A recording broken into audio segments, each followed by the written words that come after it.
Oh my God. What happened? Another day, another body dropping. Okay, who died this time? Let's talk about it. Let's talk about it? Let's talk about it. Let's do it. Hi guys, it's India and Igor here. What's up, everybody? If you guys are new to our channel, consider subscribing because on this channel, we're going to be reviewing and reacting to Married at First Sight Season 13 and also Power Book 3. So if you're interested in any of these two shows, stick around because we got some juice for you. Juicy. In today's video, we're going to talk about Raising Kanan, Episode 2, Reaping and Sowing. It should be called Conflict. And recklessness. Yeah, I agree. Yeah? Let's do it. Let's get into it. Yeah, let's talk about it. Let's talk about it. We already talked about it. We did. What you want to talk about first? Conflict. Conflict? It's Let's do juicy. it. Let's hear it. What's the first piece of conflict you want to talk about? Let's start off with that disrespectful son of hers. He's really disrespectful. Like, he needs to get slapped or pow pow. He Or chunk to his head. needs the belt. Guys, do you know that the belt can keep people out of jail? If kids get the belt, What is this, an infomercial? I don't know, but if the kids get the belt, they won't go to jail. No, but all jokes aside, like from the breakfast scene, starting off when he's like throwing the food in his mouth, didn't it, like he said grace or whatever.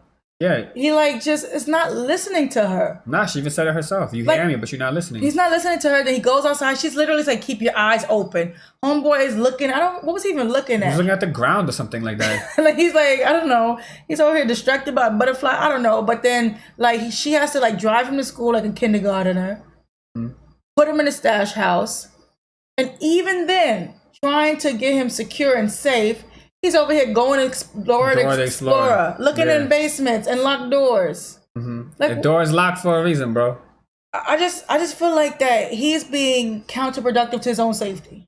I think because he gets good grades in school, I think in his mind he thinks that because I get good grades in school, I'm smart, I know better. Book smart. Book smart, but He ain't street smart. Yeah, book smart and street smart are very different. And he's gonna find out soon. And I feel like because of their conflict, right, it has a ripple effect on the organization, everything. What you think? Definitely, 100%. Their conflict. So first of all, she made a decision to keep him in the house, right? To keep him with her so that he's involved with everything. That decision, that ripple effect turns into him killing Buck 20, right?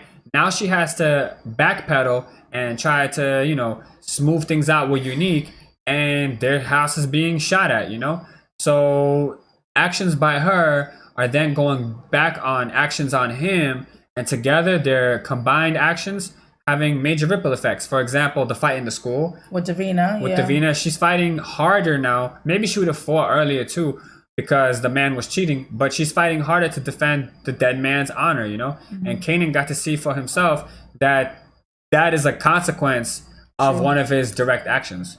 I also see that like her organization, that's a major area of contention and conflict, right? Because I would have never thought that Marvin was the older brother. He is so slow, like beyond slow. He just wants to eat. He just wants to eat. You're hungry. He always hungry. Yeah. And then like he's flashy. You know what it reminds me of? Remember in American Gangster when he wears a chinchilla and he's like the flashy drug dealer? That's when he got caught. Yeah. And look at Marvin. He's over here. I want to throw a party when all this is about to hit the fan. He trying to throw a party. Not smart. And then he's wearing, red? And he's like flashy. And then he's fighting in the street like a street fighter, like Streets of Rage. Like, and he got arrested. That's what I'm saying. It's not just conflict, but it's also recklessness. That move at fighting in the street, getting arrested, you're bringing unnecessary heat into your organization. And do you want to talk about Laverne? If you guys don't know who Laverne is... Well, before we even go to Laverne... Oh, okay. We're going to call him Kevin from Snowfall, because I don't know if it's Lulu or Lala. Well, no, Lala's from Black Lightning. That's Black Lightning. Totally drug dealers. But, like, he over here, like, trying to press Famous for his sister's number. Yeah.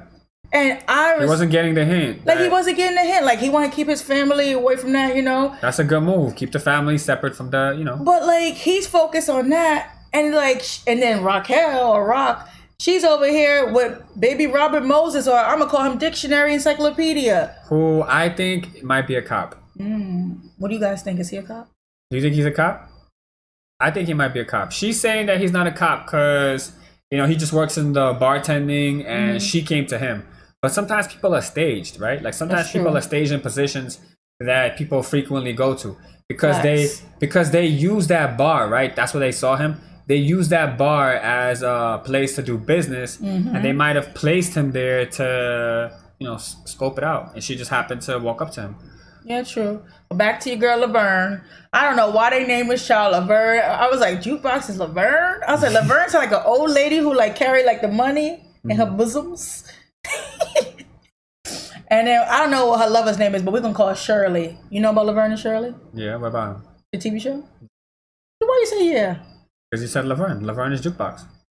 Anyway, I see conflict in that relationship. Not only is it I think the early 90s, and so they're in a lesbian relationship. They're also in an interracial relationship. So it's like in society's eyes at that point, that might be like two marks against them, that they have to combat. And then also poverty, that's another mark against socioeconomic status. She's from Southside Jamaica, Queens. She's from the Upper East Side. Anyone who's from New York knows that's where the money is. That's where the money resides.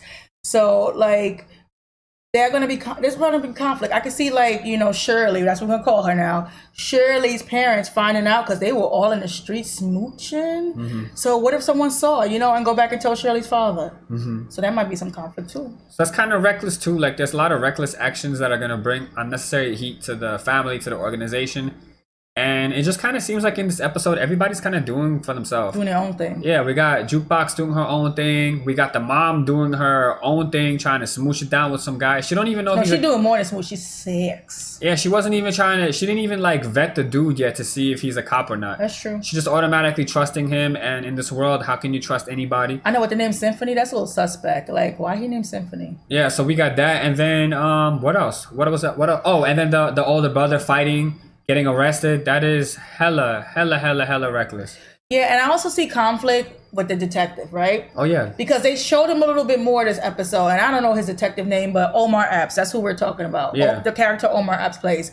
He has this hella annoying sidekick rookie. We don't know her name, but I don't know if she's on Zen or something, but she's a little jittery, maybe too much coffee. She's really hyped. She's too hyped. You a cop. You hyped to die. Why does she want to get out the car? She's thirsty. Speaking of cars, why does that car look like they got it from a junkyard and it's about to fall apart from some cartoon movie? They're cops. They're not rich. That car looked like it was barely moving. That car had 400,000 miles on it. Maybe they gotta talk to stars and get a better budget for that. I don't know. But I don't know. I feel like she thinks she's a know-it-all because her family was in the cops and my grandfather. Who gives a we don't care. You're not gonna blend in. People in the hood are not gonna trust you. If she went into that tailor shop with Unique, they would be like, "Who is this broad?" They would look at her funny, Yeah, but they were even ready to shoot the guy himself. That's true. They were ready to shoot Omar Epps in the shop already. So if she was there, I don't know. Game over. I hope she gets shot at some point. She's annoying. I think this season she's getting popped. What do you guys think? I think she's getting popped. She's gonna go down this episode. But then going back to what you said with the shop, I also see conflict with Unique. Okay, what do you think? Because it's not clear. Is Omar on his payroll? Is he a good cop? Is he a bad cop? Is he just trying to keep bodies off the street? Why is he pro Unique? I think in his mind he thinks that if there's one king, then there won't be a reason for there to be rival gangs shooting and fighting each other because there's one person in charge. So maybe he thinks that if Unique clears Raquel from the board, then that's it. Handle your business, go about what you're doing, and there wouldn't be any bodies in the street. Little did they know, Raquel was the cause of another body. So if you saw the thumbnail, and if you saw what we said in the beginning, and we said to you another body was dropped, if you don't know who we're talking to by now, we were talking about D-Wiz. R.I.P. D-Wiz. D-Wiz is now gone, again, due to the actions of Kanan and Raquel. So basically what ended up happening is Kanan and his friend D-Wiz ended up shooting at Buck 20. In the first episode, Buck 20 dies. And so Unique basically tells Raquel after she tries to sneak things out that he's gonna, that she gotta give him a body. Pretty much the streets are asking for a body. And so basically that's what they chose. D-Wiz, R.I.P. So now that we kind of broke it down, we talked about the characters, we talked about the theme of conflict in this episode. Did you like it? Did you hate it? Liked it, hated it, what? I think from this episode, one of the biggest things that I thought was really cool is how Famous stood up to Kevin from Snowfall, because he knows Kevin is a major, party player in this organization. Major party player. He got guns, whatever you name it. And Famous is, yeah. Sorry, I had to. And Famous is just he's just a kid in high school. He's a kid in school. And he still stood up to him and he did what he thought was right to keep his sister out of that whole mess. And I think he's 100% right in doing what he did.